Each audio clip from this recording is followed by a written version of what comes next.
Manila at night, guys. Ay, nahingal ako, guys, kasi umakyat na naman kami. Ayan.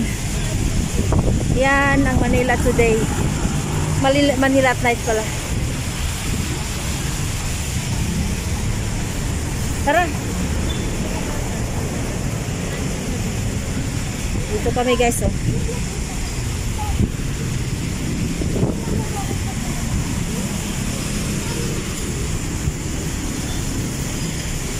Dito, guys, oh, may natutulog. Wala, guys. May natutulog dito, oh. Ay, ginawang bahay dito, guys, oh. Yung ilalim ng ano, MRT to, no? LRT pa. Dito na sila natutulog, guys. Tingnan mo. Bahanga, oh. Dito na ng kanina. So, oh, yung bata, oh. Ang tuwang-tuwa sa ulan. Bahanga, kaya parang sa... Bawal to, eh. Dapat wala yung natutulog dyan.